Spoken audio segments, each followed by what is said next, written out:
While exploring the Old North Church, we used a dial to spell a secret code, which opened a secret door to a chamber. But as soon as we entered that chamber, we were confronted by a small group wielding big weapons. However, the situation became much calmer when a strange man whom we've never met before vouched for us. Deacon, where have you been? You're having a party.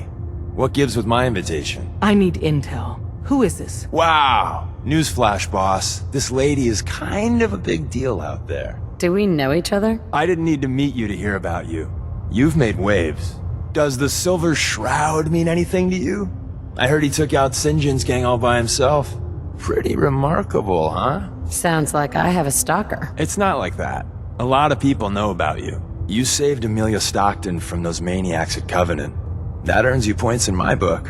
And, as if that wasn't enough, the railroad owes you a crate, hell, a truckload of Nuka-Cola for what you did to Kellogg.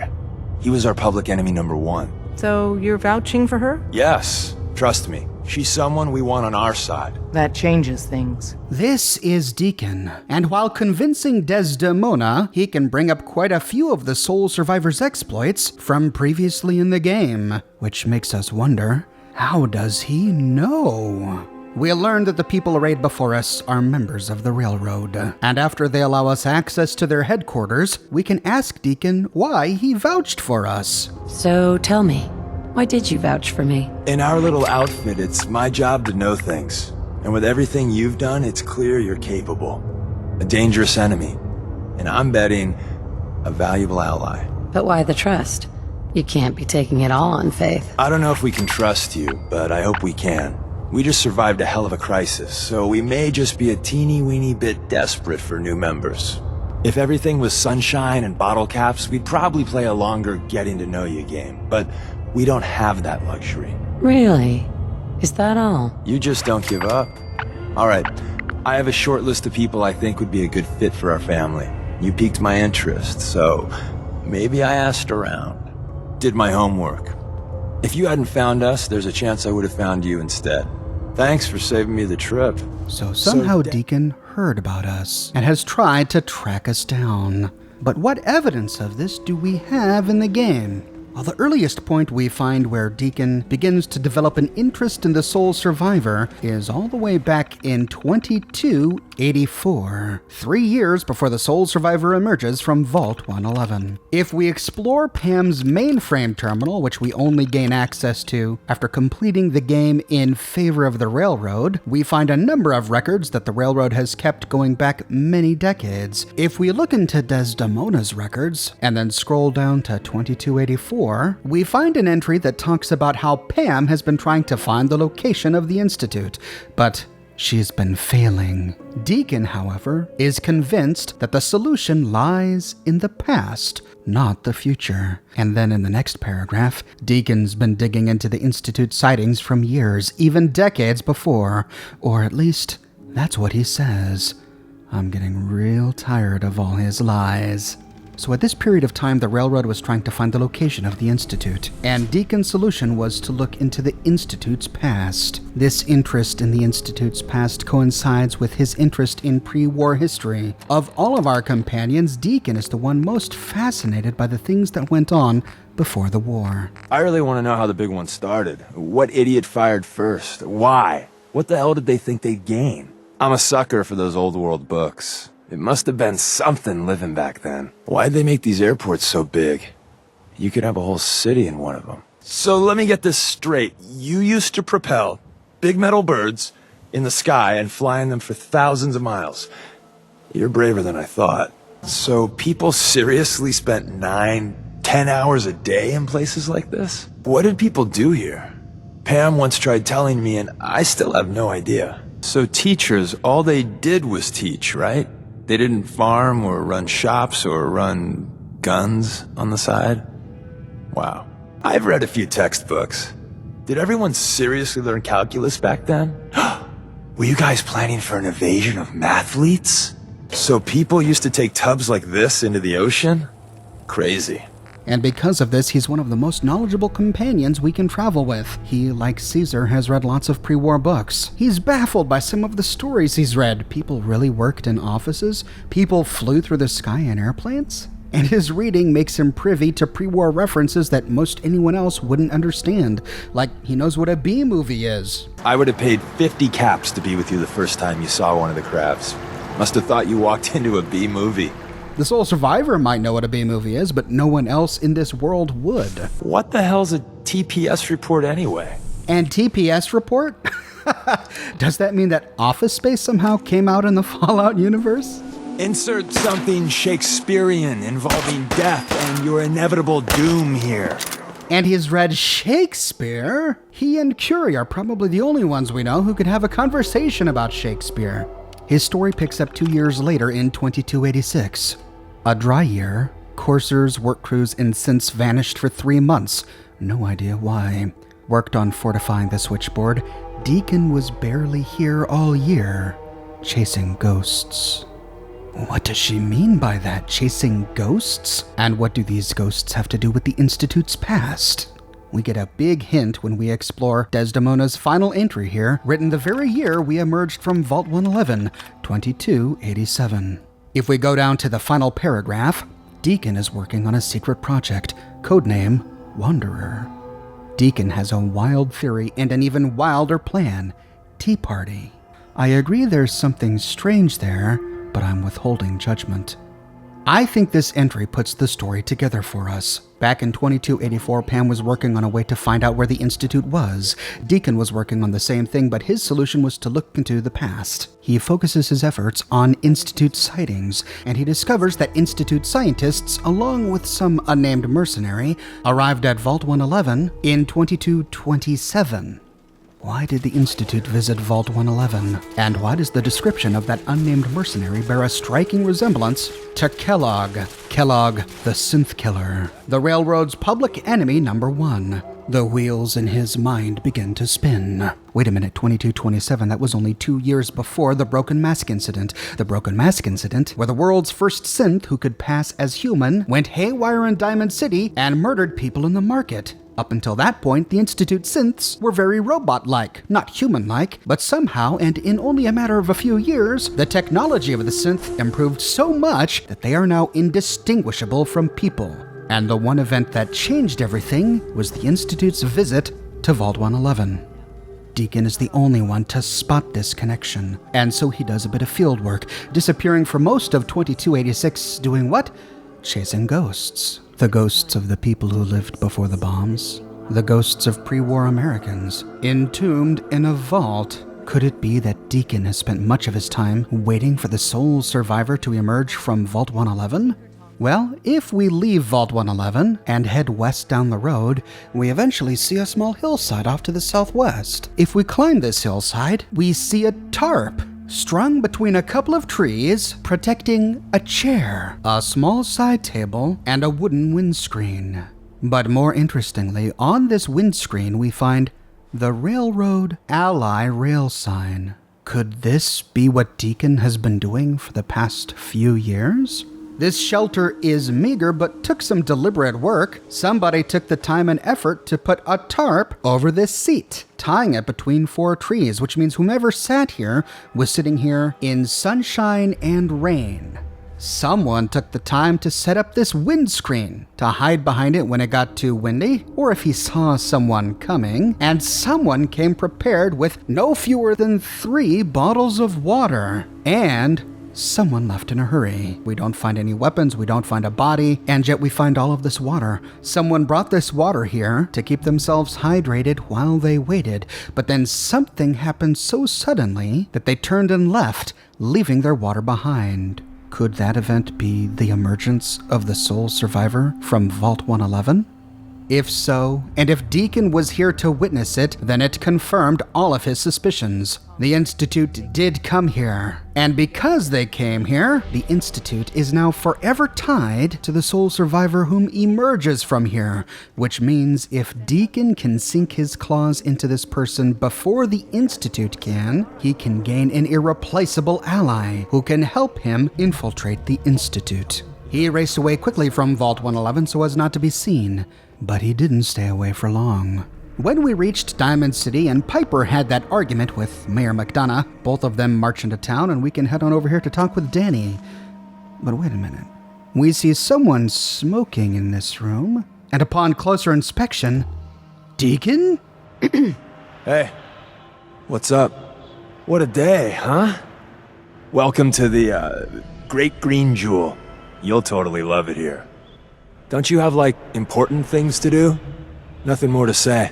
He's called a Diamond City security guard, but this is clearly Deacon. Though, of course, the sole survivor doesn't know it at this point. We only find him here in Diamond City before we arrive at the Old North Church.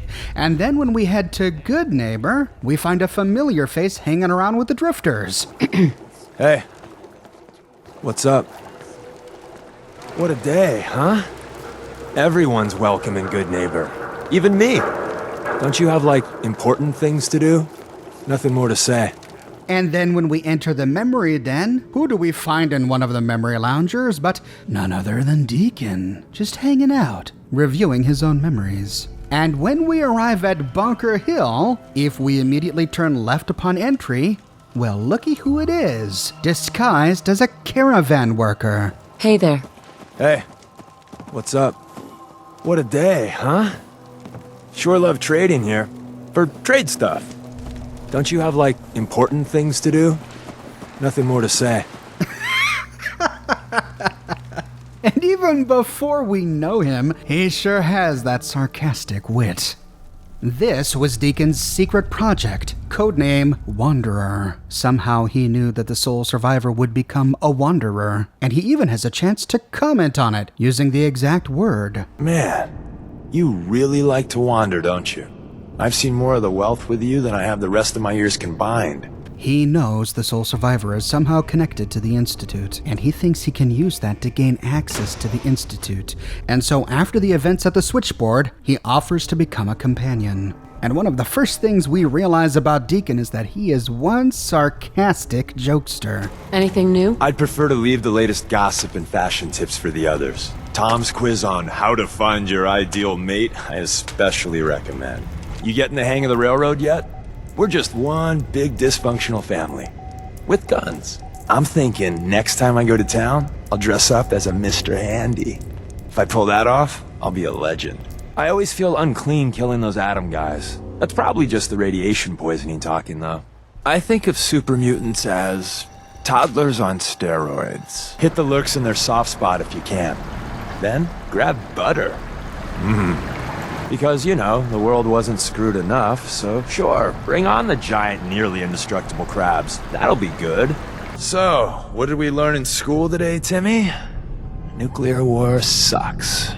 After traveling together for some time, and if we do things that impress him, eventually he takes us aside. What do you want to talk about? I'm used to flying solo, but I gotta admit, working with you makes me think I've been missing out. Having someone watching your back is refreshing, especially since you never know when the Institute is watching. You've never had a partner. Not for a long time. Besides, partnering up in the railroad can leave you vulnerable. One more person who can finger you to the Institute.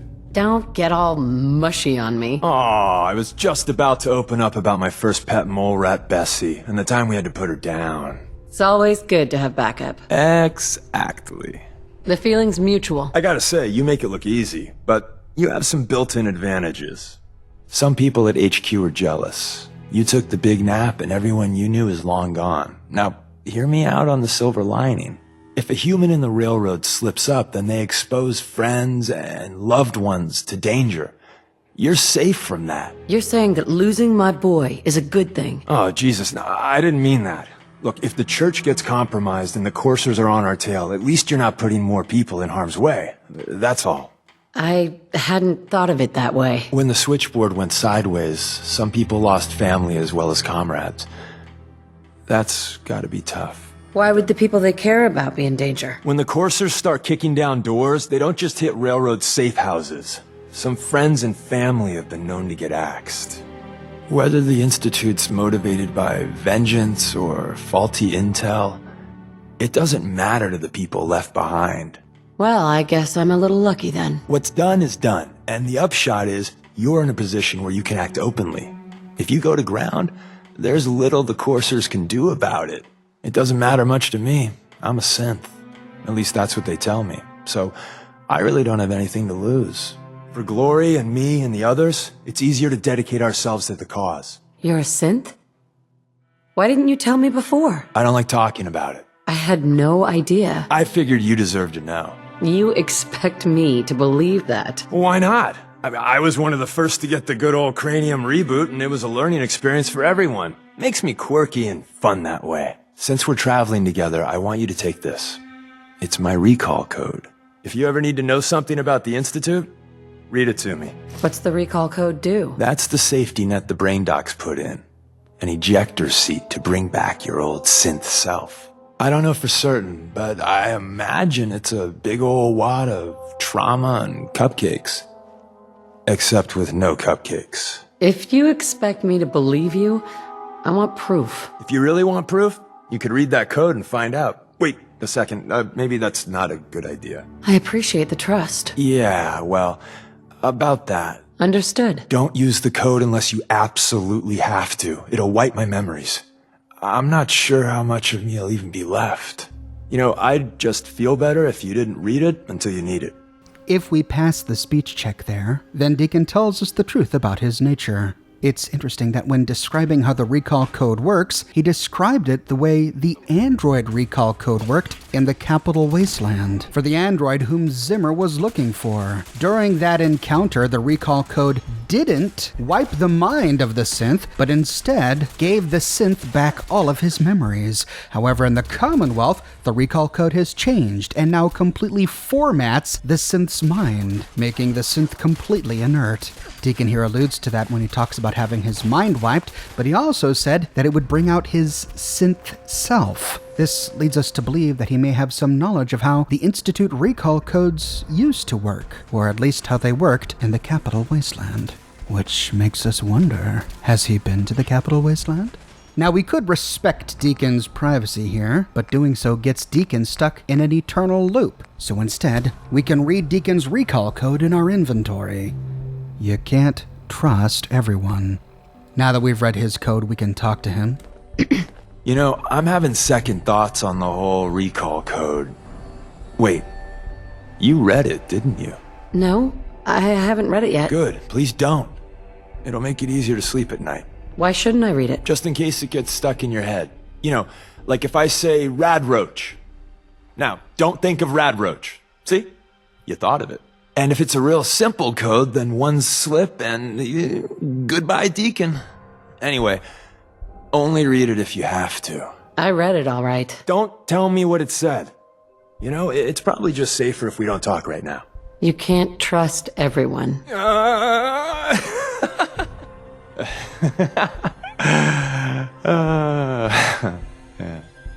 Did I have you going? Don't take it personal. Look, I lie to everyone.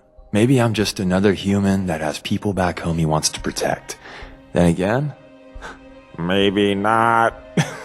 I don't like being lied to. My relationship with the truth rubs some people the wrong way. Well, you're good in my book. Whatever or whoever you are. If you believe anything, believe this. I'm in your corner. Always have been. You could still be a synth, are you? I think I'll wait until the betting pool back at HQ gets a little higher before I answer that one. When I need some beer money. That code I gave you is a hard truth. You can't trust everyone. Even if someone sounds sincere, they could be a synth replacement working for the Institute. The bitch of the problem is recognizing the 90% of the time someone's on the up and up and the 10% of the time you're being played. He always has been in our corner. This gives us even more evidence that he's been looking for us for quite some time. If we don't read the recall code, then when talking with him, we don't find an option to read the code to him. Instead, we find an option to dismiss him as a companion. But this effectively overwrites his Your Thoughts dialogue tree, which means that every time we try to talk with him, he asks us whether or not we read the note. So essentially, the game is forcing us to read the note if we want to gain access to Deacon's Your Thoughts dialogue option, which is frustrating. But we learn a few things from Deacon here. The first is that he's a compulsive liar, and he's trying to turn lying into a personality. Oh, everyone back at HQ knows that I'm a big liar. Isn't that cute? Oh, Deacon, no. But at the same time, he's trying to turn it into a lesson. You can't trust everyone wasn't just his recall code, it was the lesson he was trying to teach us. By reading the recall code that he gave us, he's proving that we can't trust everyone. After all, he asked us not to read it, and by reading it, we are betraying his trust. Reading the sentence, "You can't trust everyone," is designed to make us realize that even we can't be trusted. But of course, the double edge to this lesson is that if he's trying to teach us that we can't trust everyone, we can't trust him either. Which means that from here on out, we can't trust that anything he's saying is the truth. So how are we going to understand this man? To know his history? To describe his personality if we can't trust a thing he says? Now, we never learn during the course of the game whether or not Deacon is a synth, unless we side against the Railroad. And if we do, we can kill Deacon.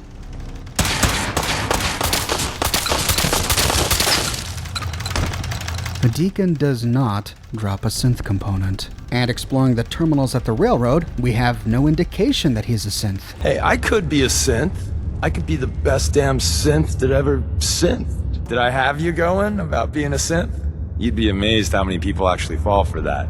Instead of learning about Deacon by believing what he says, we have to piece together the truth based on observations of his behavior. And one of the first things we observe is that he genuinely does try to be helpful. Deacon and the Soul Survivor are partners in the Railroad, but he definitely takes on the mantle of a teacher in many instances. Throughout our travels, he goes out of his way to give us helpful advice. Not just practical advice about combat and danger, but also advice on how to interpret people. Thoughts? Keep your eye out for the rail signs. Besides the goodie bags, tourists and agents have left valuable intel. Instinct is a powerful tool in our business. Rely on it.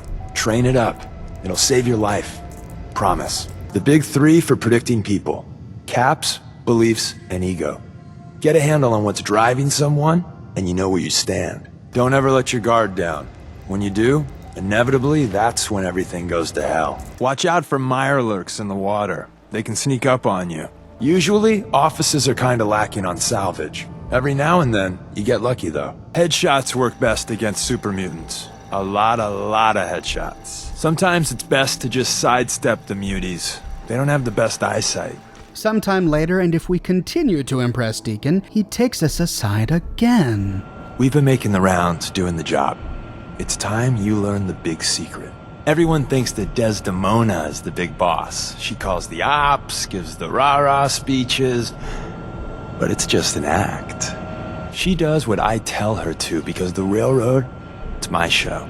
It's been that way since I founded it. I'm not so sure about that. Like I said, the big secret. Do you really think I'm gonna fall for this? Fall for what? Haven't you noticed that when I say the word, Desdemona does a 180? Hey, there's an intruder! No, I vouch for him. Then welcome! Every time. It works best that way. Gives me room to maneuver. You really founded it? Sure. Me and Johnny D and Watts. Hell, that was 60, 70 years ago. After a while, you lose count. We've come a long way since the beginning. We've done a lot of good. Saved a lot of synths. But we're about more than that. We are the last and only line of defense between the Institute and the Commonwealth. Hell, maybe even the world. How are we defending anyone? We keep everyone in cells so no one knows just how large our organization actually is. And just how many things we're doing day to day. Any perks being close to the big boss? Now that I don't have to hide, sure. Tinker Tom will set you up.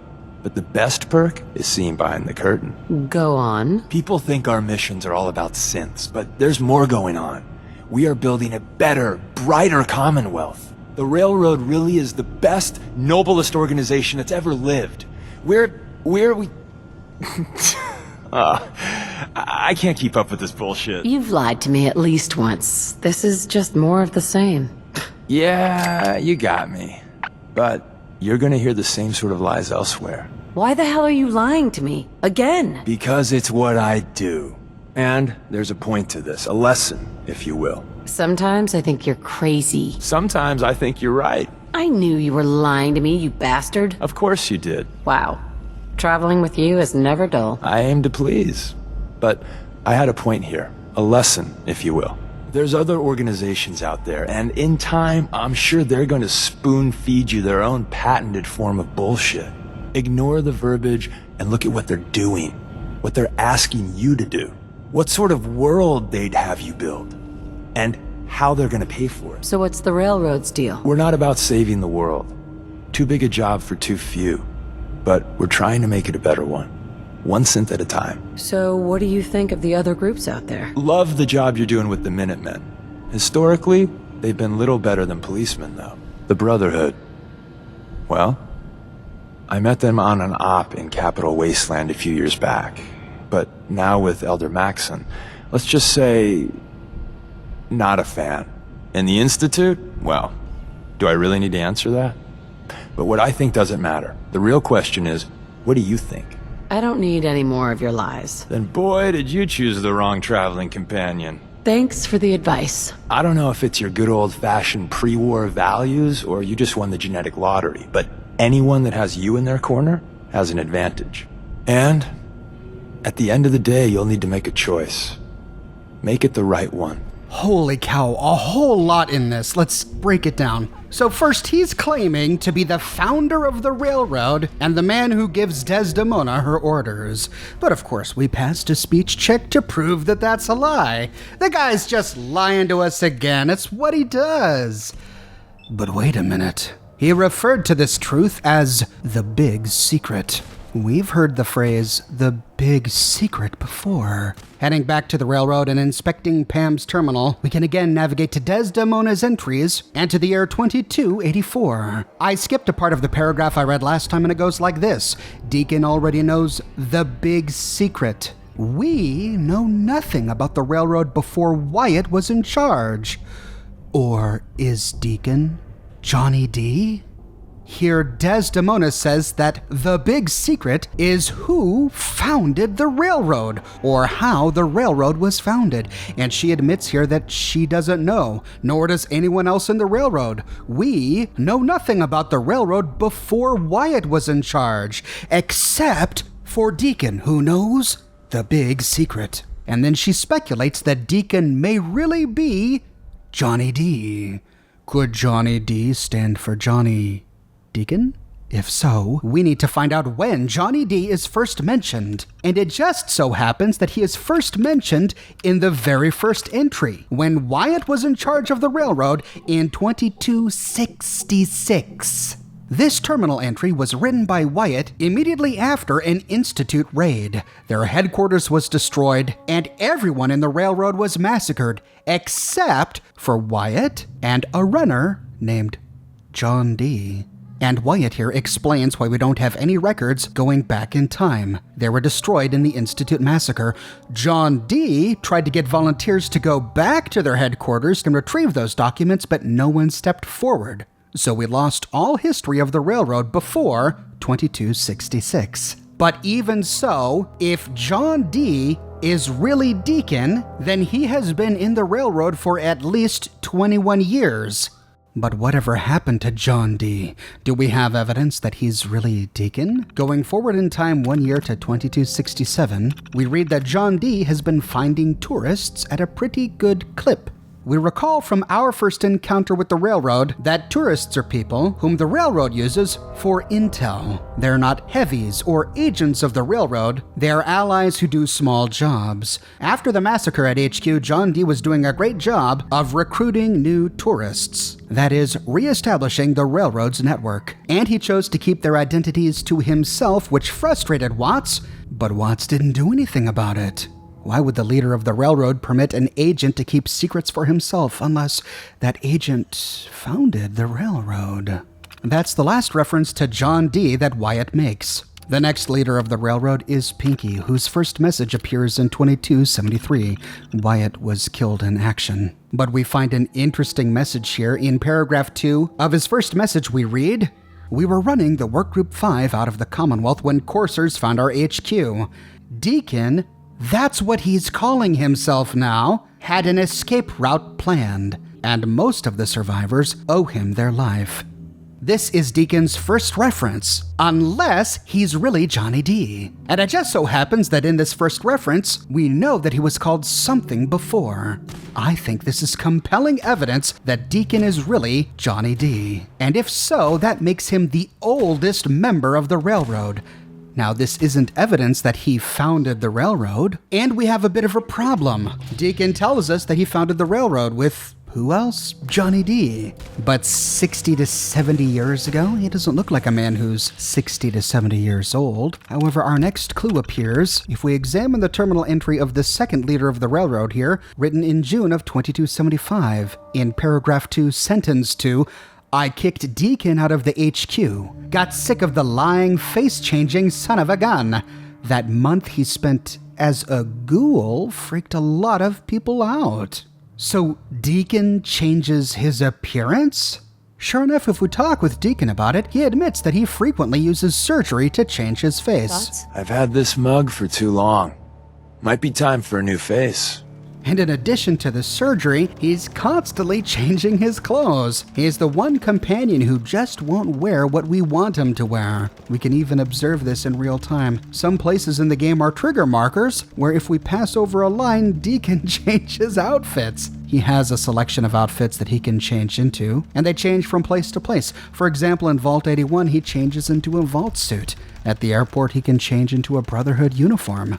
Deacon really is the master of disguise, and he uses everything at his disposal to remain hidden, including facial surgery, which explains why the Institute has no idea who he is. I don't know who you are, but if any harm comes to this man, I will find out, and then I will find you. Me? Oh, I'm nobody. But hey, don't you worry about a thing. And he even jokes about switching genders. Thoughts? One time, I got a face change and was a girl for a few months.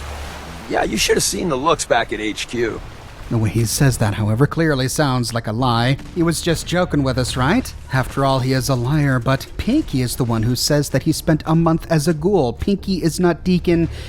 Pinky's not lying. Deacon really did spend a month as a ghoul. How? Does he have access to the Commonwealth's best surgeon? A surgeon who can change his face, even make him look like a woman, even make him look like a ghoul? There's a lot of moving parts with that whole ghoul shtick. You've got rotting flesh, you've got the stench, you've got the different colored eyes, you've got the voice. And it wouldn't have freaked a lot of people out at HQ if it wasn't convincing. We can only presume that Deacon pulled it off. Could this be evidence that Deacon is really a ghoul?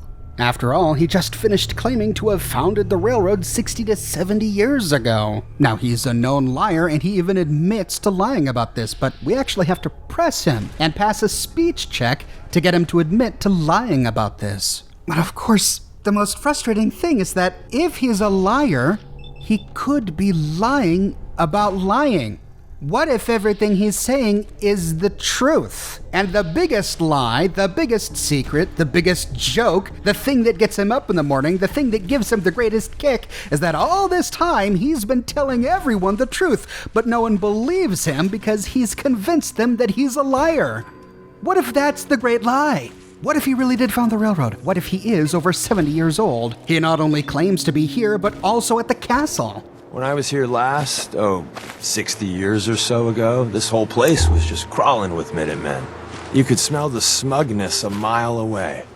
And if he were a ghoul, that would be possible. Now, we have to explain how he found a surgeon who was so talented that he could make a ghoul look human. But within the Fallout universe, that's not outside the realm of possibility. Pinky was a poor leader of the railroad. When Desdemona takes command in 2277, things turn around for the railroad. But even then, we find Deacon as part of the railroad's top leadership. The three people who are the strategic mind of the railroad are Desdemona, Dr. Carrington, and Deacon. Despite being kicked out of the Railroad HQ by Pinky, he is still a core member of the Railroad. And he's one of the Railroad's most productive members. In 2281, the Railroad is infiltrated by a synth, but Deacon catches her, allowing him to evacuate the HQ before the coursers came, saving all of their lives. In 2282, he gets so fed up with Pam that he wants to mothball her to put her in storage. Desdemona says that it took an hour to talk him down, giving us the impression that he has quite a lot of influence in the Railroad, even influence over Desdemona, if instead of ordering him to stand down, she had to reason with him and talk him down. And then, of course, it was Deacon who discovered the Soul Survivor's connection to the Institute, and Deacon who sought us out. Deacon's agelessness is alluded to even by Tinker Tom. If we head over to Tinker Tom's terminal, we find that entry 1 is Tom's active hypotheses. Some of them are silly. Number 1, nano blood. There's the whole atmosphere test that he was doing with the Milas that we've been helping him with. He gets number 3 right. Aliens are real. And then if we look at number 5, Deacon, time travel conjecture. There's an asterisk footnote here, but we don't find the footnote anywhere on this terminal. Why would Tinker Tom feel the need to conjecture that Deacon could travel through time? Well, he would only think that if Deacon has been found throughout time. Perhaps Tom knows that Deacon is Johnny D, or perhaps Tom has noticed that Deacon hasn't seemed to have aged over these past 21 years. Deacon doesn't need the ability to travel through time if he's an immortal ghoul who can simply live through it. In the second conversation, he admits that he has been to the Capital Wasteland. He said he went on an op, but he knows a whole lot about the Capital Wasteland. During our travels, time and time again, he refers to things that you would only know if you've spent time in the Capital Wasteland. Thoughts? I ever tell you about the time I was in Capital Wasteland? Now there's a tale. I'm convincing the next raw recruit that I'm actually President Eden. Think I can pull it off? President Eden, the leader of the Enclave whom we met during the events of Fallout 3. Even if he went to the Capital Wasteland on an op only a few years ago, how would he know about President Eden, who, according to the canonical lore of the game, was destroyed over 10 years ago? And he knows that the children of Adam came from the Capital Wasteland. Thoughts? Capital Wasteland. Exports, purified water, some decent tech. Oh, and an insane suicidal cult that worships radiation. Thanks, guys. The children of Adam aren't some long-established faction within Fallout lore. We first meet them at the town of Megaton in Fallout 3. We learned that they helped build the town of Megaton. One of the reasons Megaton is built around the atomic bomb in the center of town is because the children of Adam revered it. That's a very precise piece of information that Deacon knows, that the children of Adam came from the Capital Wasteland. Now, this evidence, combined with another piece of evidence that shows that he loves being underground, initially gave me the thought that he grew up in the Capital Wasteland as a little lamplighter. Thoughts? The one thing you can count on in a nice, comfy cave is company. It's prime real estate. Your thoughts? Nice and dark in here. I like it. I prefer cave fighting to a shootout up top. Fewer attack vectors. If you've got the Institute on your ass, a nice cave can be your friend. All this sunlight. I just feel exposed. Come on, son. You can't stay up forever. The way you just walk right out in the open, it's a wonder your head hasn't been blown off by a sniper. Just saying. Do we have to enter the big open spaces? Ooh, should I just wear my bullseye jacket to make it easier for him? He loves caves, he loves being underground. Sure, it could just be that he's a spy, and he loves anything that will help him hide, or could it be that he gravitates towards the occupation of being a spy because he was raised underground? If that were true, then he would know MacCready. Interestingly, when they do talk with each other, they adopt an almost formal politeness, as if at one time they were well acquainted, but not so much anymore, and they kind of just want to nod at each other and walk on by. All right, Deacon. I guess it's your turn. Stay safe. Appreciate that, MacCready. You do the same. And other times, Deacon expresses disapproval of what MacCready has ultimately become. Still killing people for caps, MacCready? I don't know. You still pretending to be anyone but yourself? And here is MacCready insinuating that he might know who Deacon's true self is? However, the problem with this idea is that the children we meet in Little Lamplight in 2277 only have 10 years to grow up. MacCready, for example, is in his early 20s when we find him in Fallout 4. He's a young man. Deacon, it doesn't look old, but he's certainly not a young man. I'd say he looks like he's in his 30s, maybe early 40s, which means it's unlikely we would have encountered him as a child in Little Lamplight. Though I suppose it's always possible he could have been one of the earliest Little Lamplighters. Little Lamplight, after all, has been around for a very long time, and it has kicked young adults out into the wasteland decade after decade. This also shuts down other theories. If he's too old to have come from Little Lamplight, then he's too old to have come from Vault 101, which means he can't be the Lone Wanderer. If he's Johnny D, he was first mentioned in 2266, but it's possible that he was part of the Railroad long before that. And even if he's not Johnny D, he was first mentioned in 2273. But we know that the Lone Wanderer didn't emerge from Vault 101 until 2277, 4 years after Deacon is first mentioned in Pam's terminal. However, his predilection towards being underground is refined slightly whenever we visit a vault.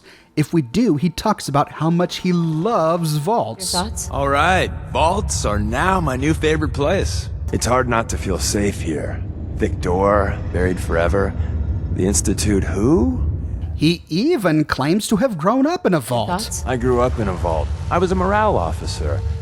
How am I doing, boss? The way he says it, however, makes us think that it's a lie. He's either asking the Soul Survivor if his training as a vault morale officer is suitably entertaining the Soul Survivor as they travel together, or that his claim to be a morale officer from a vault is itself the joke.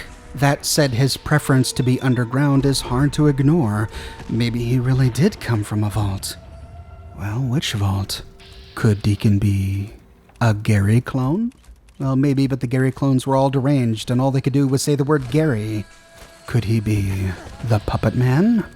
Possibly, but the Puppet Man was driven to madness from his isolation. Could he be the sole survivor of Vault 11? Maybe. We remember when I did my video on Vault 11 that everyone inside Vault 11 died except one man. We even found a recording of him leaving that vault. All the survivors were so disgusted with what went on there that they chose to commit suicide rather than let anyone outside the vault know of what went on there. All but one man. Are we really gonna do this? It's open. We could just leave. I couldn't. Not after that. We don't deserve to leave. A shining example. That's what it called us.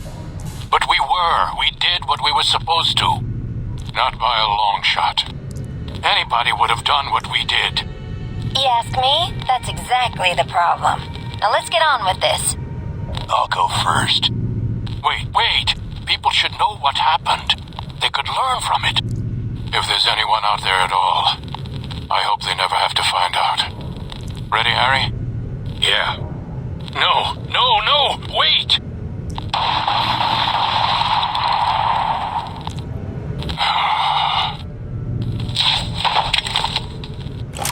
They all committed suicide, but this one man walked off into the wilderness. Could the sole survivor of Vault 11 be Deacon? Maybe, but didn't the events at Vault 11 happen many years ago? Possibly, but there's a loading screen in Fallout New Vegas that says that the vault has only been vacant for a few decades.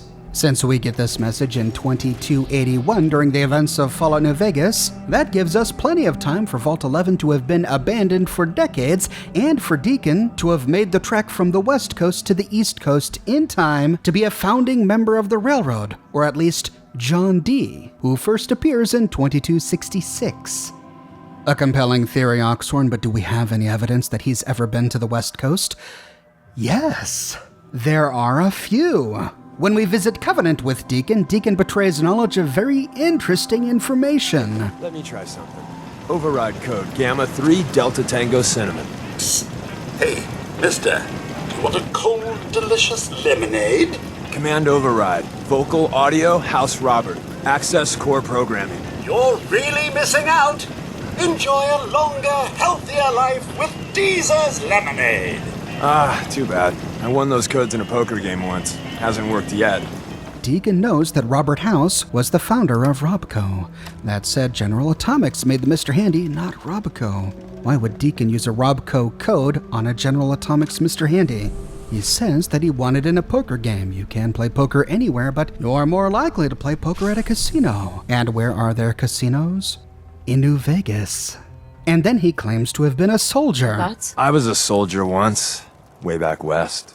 I'll tell you about it someday. A soldier way out west. Well, that gives us two options, the Enclave or the New California Republic. Again, he could be lying, or he could be lying about lying. Could Deacon have been the sole survivor of Vault 111, have then gone on to serve as a soldier for either the NCR or the Enclave, where he came into contact with some form of radiation which turned him into a ghoul, causing him to travel to the East Coast, where he found a surgeon to alter his appearance, and then he founded the railroad? In this conversation, we learned some of Deacon's personal thoughts about the other factions in the Commonwealth. Based on our understanding of Deacon and his relationship with the railroad, I think we can believe him on this. He's not a fan of the Brotherhood of Steel. Thoughts? I wonder if the name Brotherhood of Bigots was already taken. Ah, the Brotherhood. Elitism, power armor, xenophobia, and racial purging. What's not to like? That bastard Maxon really screwed him up. The Brotherhood used to be the good guys. Well, good-ish. The Brotherhood. In Capital Wasteland, they really weren't bad. But now... There's something you're keeping from me, Deacon. If I find out what it is and I don't like it, there will be hell to pay. Well, good thing I have nothing to hide then. You want to travel with him? Okay. Just watch your back. That's an interesting warning coming from someone who dabbles in manipulation and subterfuge. But he's educated about them. He knows about Elder Lions. He knows about all the good the Brotherhood did in the Capital Wasteland 10 years ago. And he correctly pinpoints all of the Brotherhood's current problems down to Elder Maxon.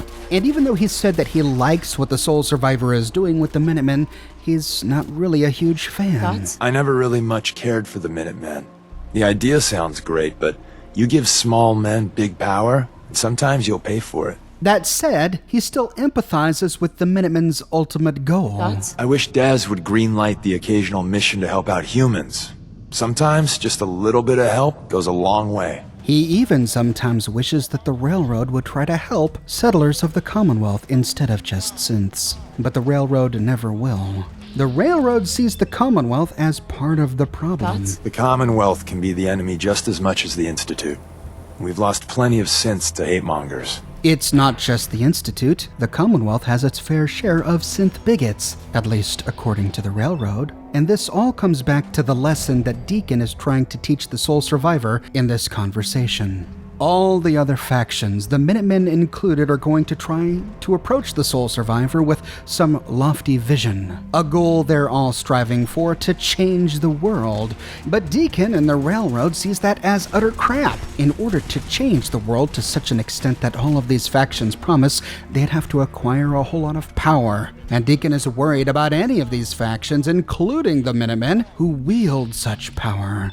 And so Deacon and the Railroad don't even attempt to save everyone. Even though he has a heart for every Commonwealth citizen, he realizes that the Railroad just isn't structured to save everyone. And so he and the Railroad focus just on the synths. He wants to make a difference. The Railroad can make a difference, but his best bet is to keep the operation small. The lesson he's trying to teach the Soul Survivor here is a lot of people are going to make big promises without thinking about what it's going to cost to fulfill those promises. What it's going to cost in money, what it's going to cost in blood, what it's going to cost in our own integrity in order to achieve the goal. Oh boy, it's an honest-to-goodness Minuteman. And here's me without my autograph book. Deacon, you ever want to fight for a cause bigger than a handful of people? You get back to me. I'll head for home then. Good luck. He and his Railroad have thought about these things. The Minutemen haven't, which is why he thinks they're naive, and which is why he mocks them a bit. But what we don't understand is why. Why would a man who survived Vault 11, or a man who served in the NCR, or a ghoul who traveled to the East Coast want to save synths? If he did found the Railroad, what's his motive? Much later, after we've done enough good to truly earn the respect of Deacon, he takes us aside one final time. Hey, I got something important to say. I really appreciate you putting up with my bullshit. Truth is, it's been a long time since I've had a friend. I'm a liar. Everyone knows it. I make no secret of it. Because the truth is, I'm a fraud. To my core. When I was young, a hell of a long time ago, I was, well, scum. I was a bigot. A very violent bigot. Were you really that bad? Worse than that. You trying to sell me another of your lies? Really? Just hear me out. Make your judgments then. Hey, we all make mistakes when we're young. A mistake or two, yeah. But what I did? Go on. I ran with a gang in University Point. We called ourselves the UP Death Claws. For kicks, we'd terrorize anyone we thought was a synth. We kept egging each other on. Started with some property damage, graduated to some beatdowns, then, inevitably, a lynching. The Claw's leader was convinced we'd finally found and killed the synth. Looking back, I'm not so sure. You killed someone. That one was enough for me. It was his eyes. Those eyes haunt me. It's bulging. Why are you telling me this? What game are you playing? It's called a confession. Good for the soul or something. I had no idea. No one does. I'll withhold judgment until you finish. Thanks. So I turned my back on my brothers. Broke all contact. Time passed, I became a farmer, if you can believe that. Then, one day I found someone. She saw something in me I didn't know was there. Barbara, well, she just was. What was she like? She had a smile like on those old magazine covers. Her eyes... If you're telling the truth, you didn't deserve her. I know. I still know. But I married Barbara all the same. She sounds special. Being with her made me feel like the whole world had a chance. That one day we could climb out of this wreckage. She could do that to people. Leaving the Death Claws took a lot of courage. Leaving wasn't free. They took it out on my sad hide. But by the time I met Barbara, they'd moved on. We were trying for kids. Eking out a living. Then one day, it turns out my Barbara, she was a synth. She didn't know that. I certainly didn't. I don't know how the Death Claws found out, but there was blood. So they killed her? Yes. Oof. Sounds like karma sucker punched you. That she most certainly did. Shit. I'm sorry. I don't remember much clearly after that. I know I killed most of the Claws. I must have made a big impression. The railroad contacted me figuring I'd be sympathetic, seeing that I lost my wife. And, well, what I did afterwards... The railroad let you in, even though you were in the Death Claws. So many years had passed, I don't think anyone, well, except for the Claws, knew that. All they knew is someone fought back. Is this the part where you admit it's a lie and tried teaching some stupid lesson? I deserve that, but no. That's the end of the story. That's a hell of a story. Yeah. It was no picnic to live through either. After what happened to my family, I can understand. I thought you might. I don't even know why I lie anymore. But I can't tell the truth. Everyone, Tom, Dez, you, even that asshole Carrington, they deserve to be on the railroad.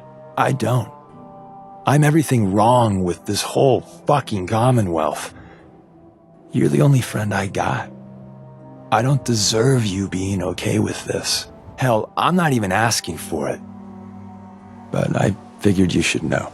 I don't buy your whole story. Very understandable, but believe this. You are my friend. Maybe my only one. Look, when shit goes down, I'm with you to the end. So, yeah. Good talk. That's a lot to process. I can imagine. Listen, you must be wondering, hey, is Deacon messing with my head? Again? But even if you don't believe anything else, know that you're my friend. Maybe my only one. So, good talk. So you're a liar, hypocrite, murderer, and am I missing anything? Damn right you don't belong in the railroad. And that's why I don't tell anyone this. I should have fucking known. You know what? It's all a big lie. Good talk. Everyone's got a past. The important thing is you're trying to make up for it. I'm still on your side. I'm not the hugging type. So, yeah. Good talk. With that, we get the Cloak and Dagger perk. This is an astounding perk for any sort of stealth build. Deacon has taught us how to get 40% more duration out of stealth boys, and how to deal 20% more sneak attack damage. But was his story true? What was he trying to teach us here? Well, his story could be true, and it could fit in with everything we have learned so far. However, we don't find any evidence of his story at University Point. Instead, University Point has a much more modern history. There's a synth presence at University Point, and that's because Kellogg, under directions from the Institute, went there and murdered everyone living there. So if Deacon is telling us the truth, then he and his gang operated out of University Point decades ago, which coincides nicely with our theory that he may be a ghoul. But what about Barbara? Was she real? Well, the only other reference we find is when we visit a beautiful piece of the Commonwealth. If we do, Deacon has a chance to say this. She would have liked this. He can say this in any number of locations. Usually if the location is peaceful, tranquil, or beautiful, he'll mention her. I believe he's talking about Barbara here. And this is an unguarded moment. This is a moment where he's overwhelmed by the natural beauty all around him, and that natural beauty reminded him of his wife. I don't think he's lying. I think he's telling the truth. I think he really did marry a woman. Whether her name was Barbara or not, we really don't know. And she may not have even been a synth. But her being a synth gives him motive for founding the railroad. Why would a man come from either the West Coast or the Capital Wasteland to come to the Commonwealth and found the railroad? Such a man likely had no idea that synths even existed, unless he came into contact with one while here in the Commonwealth, unless he maybe married one, fell in love with one. And then to have her murdered, to have her taken away from him, that is motive. That is reason enough for Deacon to join or even found the railroad. In a rage, he single-handedly killed every member of the UP Deathclaw gang. And if our theory is correct, he wasn't just discovered by the railroad. They didn't just happen to see his massacre. No, they didn't even exist at that time. Instead, he had an idea. How can I prevent this from ever happening to another synth again? And so in memory of his wife, he founded the railroad, an organization that exists just to protect synths. But is that true? We don't know, but it sounds plausible to me. Much more of his story could be false, and if so, that's the culmination of all of his lessons. Did he really murder a person, and that was the thing that caused him to leave the gang? Maybe, or maybe he just said that to see how we'd react. Maybe the point of all of his lies is so that he can better understand the sole survivor, see what makes him or her tick, see how he or she responds to certain situations. Will the sole survivor be disgusted by the idea that I murdered a person? His or her reaction to that knowledge is important information to know. It helps him better understand the character of the person whom he's considering letting in to the inner workings of his organization. Perhaps the point of this final conversation is not so that we would know more about Deacon, but so that he could learn more about us. At any rate, after this final conversation, no matter which option we chose, Deacon went out of his way to emphasize that the one true thing that he's not lying about is that he does consider the sole survivor to be his friend. And he never gives us a reason to doubt that. From here on out, he treats us like a friend and even revels in it. I wanted to make sure things were okay between you and me. You don't ever have to ask. We're thick as thieves, my friend. We're great. We're frickin' fantastic. Songs will be written about our sheer awesomenicity. Are things okay between you and me? Why do you ask? You know something I don't? Huh? Nah, we're golden. Your thoughts? A stealth boy, my best pal, in a world full of danger. This is the good life. I'm new to this friends thing. There's perks, right? Like, can I take out a loan, say 100,000 caps? I'll get it back to you, I promise. What do friends do together these days anyway? Poker?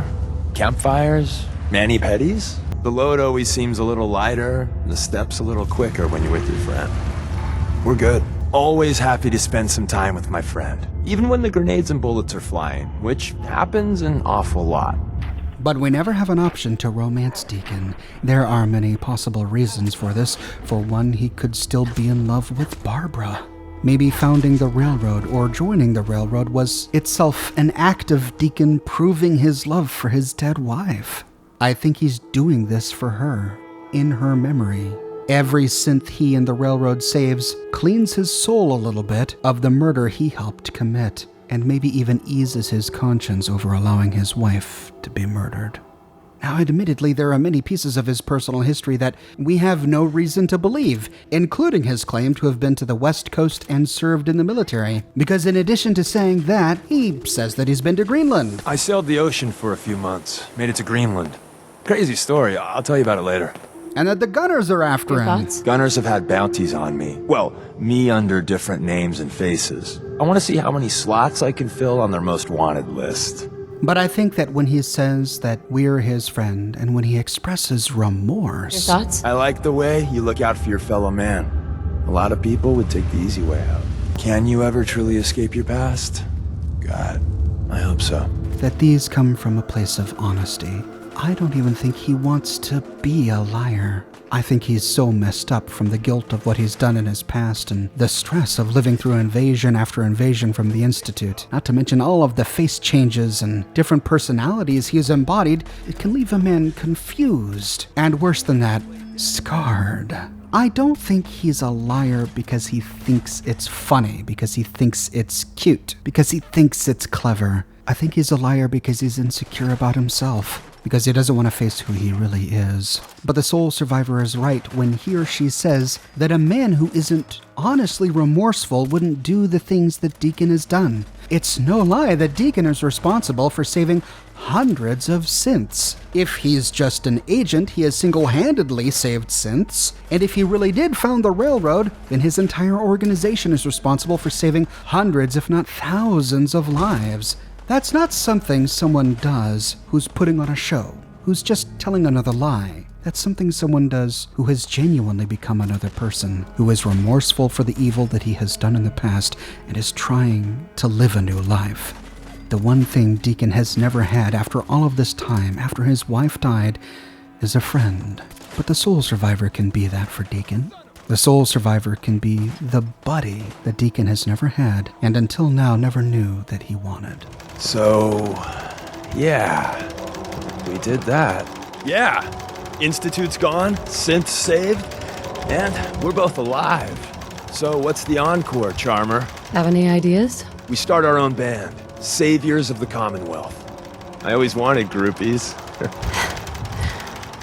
I hadn't really thought of what I'd do after all that. I have a feeling something will come along. Without you, I'm pretty sure the Commonwealth would fall apart. I need a long break. Well, you've earned a vacation. Heck, a lifetime of vacations. The synths are still gonna need help. Of course. Once more into the breach. Some dusty old philosopher thought people were made of metals that defined their character. And you, my friend, are solid gold. Now, let's go kick some ass. And that is the story of Deacon. And we walk away with a whole lot of theories, but not a lot of answers. Do you like the story that I painted? That Deacon is the sole survivor from Vault 11. That he emerged to work as a soldier for, say, the NCR or the Enclave on the West Coast, before moving to the East Coast after becoming a ghoul, finding a surgeon who could change his face, meeting a synth and marrying her, only to have her murdered by the UP Deathclaws, killing them all in revenge, and then founding the railroad and taking on the name Johnny D as a way to honor his wife's memory. Or do you have a different solution, based on different evidence? I'd love to hear your thoughts in the comments section below. Again, Deacon's a liar, so there's no right or wrong answer, so I'd love to read your theories. Let me know in the comments section below. I publish many new videos each and every week here on my channel, and if you want to make sure you don't miss my next episode, be sure to subscribe and to click that bell notification button. I've got a shirt shop with completely unique designs that you can't find anywhere else. My designs come in a variety of men's, women's, and children's sizes, and in a wide array of colors. They also come on other products as well, smartphone cases, mugs, pillows, posters, prints, etc. So if interested, you can find a link to my shop in the description below, or you can click here. If you like what I do and you want to support me in a more personal way, consider becoming one of my patrons on Patreon. But more than anything, I'm just so glad you're here watching this video with me today. Thank you so much for watching, and I'll see you soon this week with a brand new video.